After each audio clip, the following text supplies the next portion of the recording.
तो guys legacies के last episode में आपने देखा कि लेनिन का किडनैप हो चुका है और यहाँ पर एमजी की मॉम ने उसका किडनैप किया है। मतलब वो भी एक मेंबर है ट्रायड की, ये हमें अब तक पता चल चुका है। और यहाँ पर हम क्लार्क को देखते हैं जो इन्वेस्टिगेशन करने का ट्राई कर रहा है और यहाँ तक कि पूरे स्कूल के ऊपर अपनी फोर्स भेजने के लिए भी तैयार है।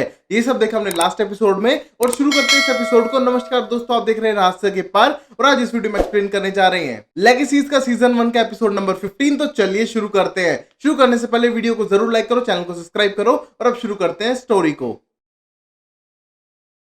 हम पहले सीन में देखते हैं लेडेंट को जिसको बांध के रखा हुआ था और एमजी की मॉम बोलती है मुझे इसकी स्टोरी पता चली जहां पर इसने वो चाकू चुराया था, इससे पता करो कि और कितने फीनिक्स है इस जैसे और ये सब क्यों कर रहा है। और ये कहने के बाद क्लार्क को वहीं पर छोड़ जाती है और हम देखते हैं जैसे ही क्लार्क अकेला पाता है अपने आप को, सारे कैमरास ऑफ करता है, गेट बंद करता है और चाबी को मेलावोर के अंदर डाल देता है जिससे कि वो वापस कभी ना आ सके।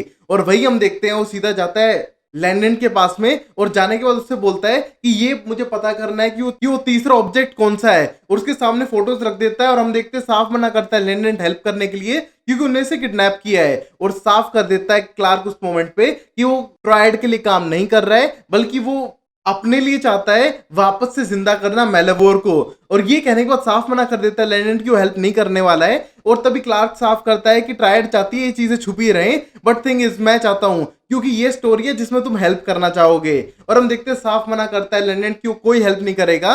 और तभी हम देखते हैं क्लार्क साफ कर देता है ये कहानी उसके पिता की है और शायद ये सुनने के बाद वो हेल्प कर दे। और हम देखते हैं लैंडन ये सुन के शौक था कि उसके फादर के बारे में एट लास्ट उसे पता चल जाएगा।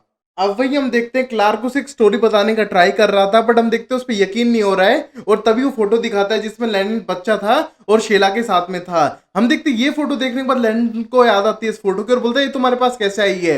और तब बोलता है मैं तुम्हें पूरी स्टोरी बताना चाहता हूँ। बट लैंडन तभी बोलता है उसको पूरी स्टोरी पता है, उसकी मॉम मेलावोर के अंदर गई थी और वहां से प्रेग्नेंट होकर आई किसी मॉन्स्टर के साथ। और ये कहने के बाद बोलता है नहीं, किसी के साथ नहीं, मेलावोर के साथ में। और ये सुनने के बाद हम देखते हैं उस टाइम पे क्लार्क एक स्टोरी बताने लगता है एक क्रीचर की जो क्रिएट किया गया था ड्रैगन्स को हराने के लिए, क्योंकि पुराने जमाने में ड्रैगन्स बहुत खतरनाक होते थे और वो हर किसी पर अटैक करते थे। तभी एक अनहोली अलायंस बनी 3 लोगों के बीच में जो कभी एक साथ काम नहीं करते थे, वैम्पायर, विचेस और वेयरवुल्फ। और तीनों ने मिलकर एक ऐसे क्रीचर को बनाया जो सारे दूसरे सुपरनेचुरल क्रीचर जैसे कि ड्रैगन्स को खत्म कर सके बट इन तीनों को किसी को हार्म ना करे। और ये क्रीचर बनाने के बाद उसको छोड़ दिया गांव के अंदर जहां पर भी ड्रैगन अटैक करते और बाद में ह्यूमन फॉर्म में आते हो ड्रैगन सारा लूटा हुआ सामान कलेक्ट करने के लिए। और तभी वहां पर आ जाता है ये मेलावोर और उन सबको कंज्यूम कर लेता है अपने अंदर। और इस वजह से जितने भी ये बुरे मॉन्स्टर्स थे वो सब खत्म होते जा रहे थे, ह्यूमन सेफ थे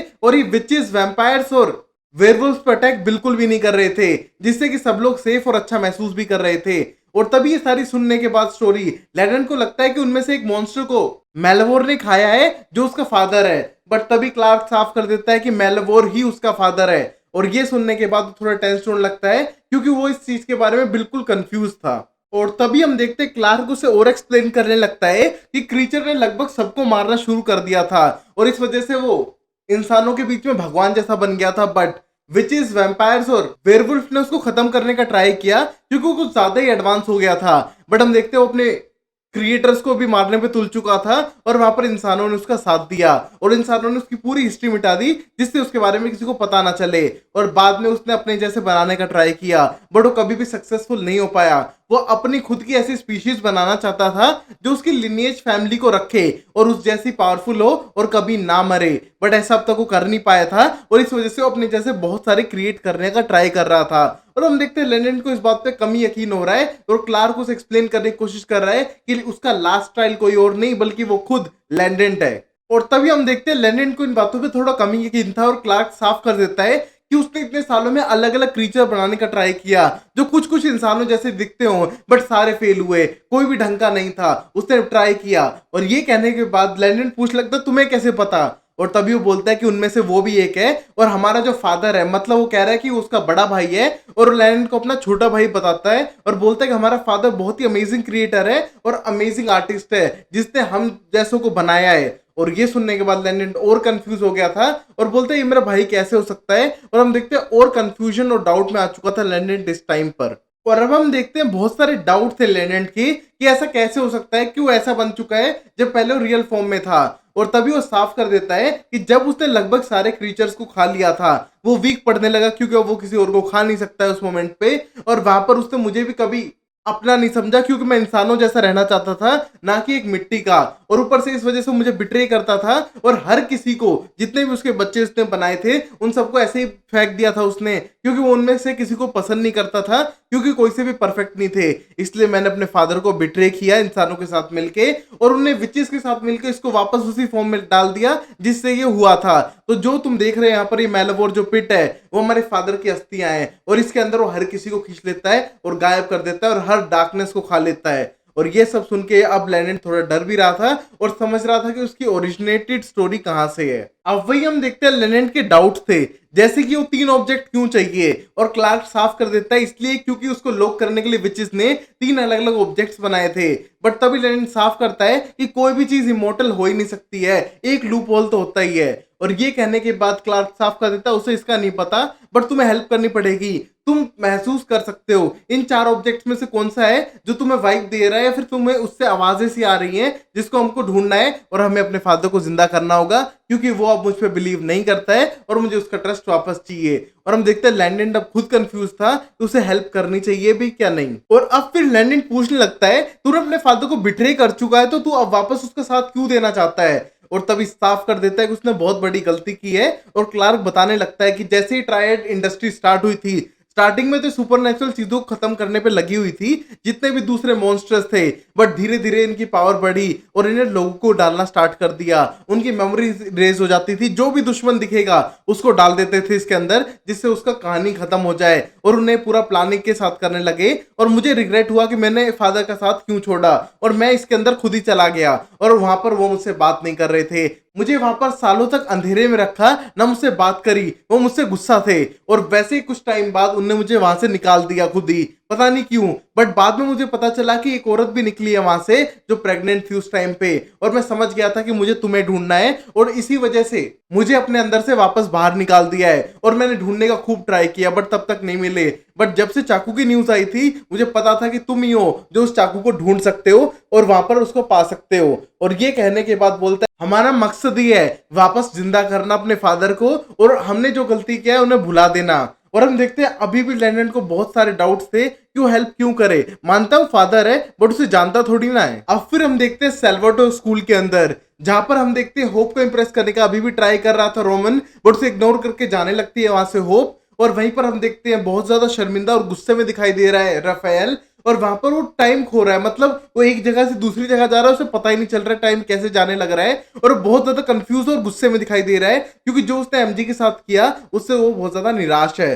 तभी हम देखते हैं अगले सीन में होप को, जो जाके अलारिक से मिलती है और पता करती है कि लैंडन कहां पर है। और तभी अलारिक एक वॉइस मैसेज सुनाता है जो लैंडन छोड़कर गया था, और जिसमें वो बोलता है कि वो कैंपिंग के लिए जा रहा है और कुछ टाइम बाद आ जाएगा और उसे कुछ फ्री टाइम चाहिए। और ये सब सुनने के बाद होप बोलती है शायद वो किसी प्रॉब्लम में तो नहीं है, और अलारिक बोलता है टेंशन मत लो, उससे हमने एक बहुत बड़ा सीक्रेट छुपाया था उसकी मॉम का, शायद वो गुस्सा होगा, कुछ टाइम उसको अकेले बिताने दो और वो आराम से आ जाएगा, उसे चिंता मत करो, और होप प्लीज अपनी लाइफ एंजॉय करो। और वहां से होप को भेज देता है। वही हम देखते हैं एमा को बहुत ज्यादा टेंशन थी राफेल की, क्योंकि उसको बहुत ज्यादा इश्यू हो रहे हैं स्पेशली मेंटली, और वो अपने आप पे कंट्रोल नहीं कर पा रहा है। जो भी उसने पास्ट में किया है उसे वो बातें याद आ रही हैं और अपना कंट्रोल खो रहा है। और ये देखकर अब अलारिक भी टेंस था क्यों कैसे संभाले इन सारी सिचुएशंस को। और उसका जो दोस्त डोरियन विलियम्स है वो भी यहाँ पर नहीं है उसकी हेल्प करने के लिए। और एम्मा बोलती है यार प्लीज अपने आप को इतना ऊपर मत रखो, उसको सॉरी बोलते और वो वापस आ जाएगा डोरियन, मुझे पता है। और हम देखते हैं डोरियन विलियम्स को सॉरी बोलने के लिए थोड़ा कतराता है अलारिक। अब हम अगली सीन में होप को देखते हैं जो लिजी के पास जाती है, जहां पर लिजी बहुत ज्यादा टेंस थी क्योंकि उसकी बहन उससे बात नहीं कर रही है, और जोजी के गुस्सा होने की वजह से वो ब्रेकफास्ट बनाने का ट्राई कर रही है अपनी बहन के लिए जिससे उसे मना सके। बट हम देखते हैं उस मोमेंट पे होप हेल्प करने के लिए तैयार थी, और वहीं पर पूछने लगती है कि लैंडन मान गया क्या। और तभी बताते हैं लैंडन तो जा चुका है और शायद कुछ टाइम बाद आएगा, और तभी शायद मैं उसको बोल पाऊं सॉरी। और ये कहने के बाद होप बोलती है कि उसे समझ नहीं आ रहा कैसे प्रैक्टिस करे और कैसे सॉरी बोलेगी। और तभी हम देखते हैं लिजी बोलती है एमा ने मुझे क्रिस्टल दिया था जिससे कि एक होलोग्राम बन जाता है इंसान का, जिससे आपको बात करनी हो। जब भी मुझे एंगर इश्यू होते हैं मॉम एंड डैड दोनों से मैं ढंग से बात कर लेती हूँ, और शायद मैं तुम्हें दे सकूं, और अगर तुम मेरा हाथ बटा सको हेल्प करने में, ब्रेकफास्ट बनाने में, क्योंकि मुझसे तो हो नहीं रहा है और मुझे जोजी को खुश करना है। और हम देखते हैं वहां पर हेल्प करती है अब होप। और फिर हम देखते हैं ब्रेकफास्ट तैयार करके जाती है सीधा लिज़ी जोजी के पास में। बट हम देखते हैं जोजी बहुत ज्यादा गुस्से में थी, नाराज थी और मर्ज के बारे में ढूंढने का ट्राई कर रही है। बट हम देखते हैं हर किताब से वो पेज फाड़ा हुआ था और शायद ये फिनोलिपी का काम था। और ये देख के बहुत ज्यादा गुस्सा दिखाई दे रही थी और वहां पर ट्राई कर रही थी फाइंड करने का, और लिज़ी को इग्नोर करते हुए वहां से चली जाती है। और हम देखते हैं अब समझ नहीं पा रही लिज़ी की अपनी बहन को कैसे मनाए। और वहीं हम देखते हो होप के पास जाती है उसे वो क्रिस्टल देने के लिए, और उस पॉइंट पे होप उसे एक बुक देती है जेमिनी कवन के बारे में और बोलती है तुम्हारे डैड के कबर्ड से निकाली है मैंने, बहुत सीक्रेटली निकाली है, किसी को बताना मत और इसको पढ़ो, शायद तुम्हारे किसी काम आ सके। और ये देख के लिज़ी भी खुश हो जाती है क्योंकि उसको पता है मर्स के बारे में उसकी बहन कुछ पढ़ रही है और वो बहुत ज्यादा गुस्से में भी है। और अब हम देखते हैं होप को जो ट्राई करती है होलोग्राम से बात करने का और सॉरी बोलने की प्रैक्टिस कर रही थी। और हम देखते हैं बहुत ज्यादा एरोगेंट दिखाई दे रहा था उस मोमेंट पे जो होलोग्राम था, और पता करने का ट्राई करती है कि किस तरह मांग सकती है माफी। और हम देखते हैं इस मोमेंट पे होलोग्राम साफ कर देता है जिस तरह का होप का एटीट्यूड है शायद कभी नहीं। और ये देख के और टेंशन होने लगती है और अलग अलग तरीके ढूंढने लगती है माफी मांगने के। और अब हम देखते हैं लिज़ी को जो जाके ट्राई करती है अपनी बहन से बात करने का, बट वो उसको इग्नोर कर रही थी और उससे बात भी नहीं करना चाहती और कहती तुम एरोगेंट हो लिज़ी।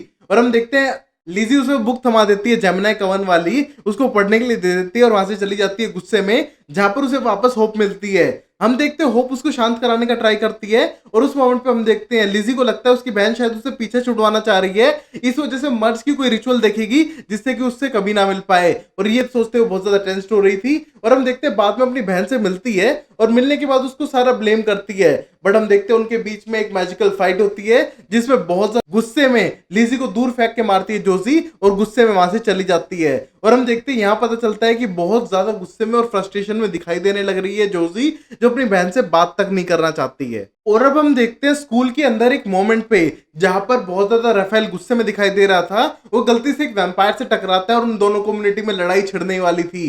तभी हम देखते हैं रोमन आके रोकने की कोशिश करता है और यहाँ पर अलारिक भी आता है और हम देखते हैं अलारिक को दूर फेंक के मारते हैं जैसे कि कुछ है ही नहीं। और ये देखने के बाद अलारिक समझ जाता है कि उसके पास बिल्कुल भी पावर नहीं है वेयरवुल्फ और वैम्पायर के आगे। और ये सारी बातें एमा देखती है और बाद में उसको पर्सनली बताती है कि अब स्कूल आगे बढ़ चुका है, तुम हेडमास्टर अच्छे हो बट थिंग इज तुम ह्यूमन हो, तुम इनसे नहीं जीत सकते हो, और जब लड़ाई अगर हो गई इनकी तो इनको कोई और सुपरनेचुरल चाहिए जो इनको थोड़ा सप्रेस करके रख सके।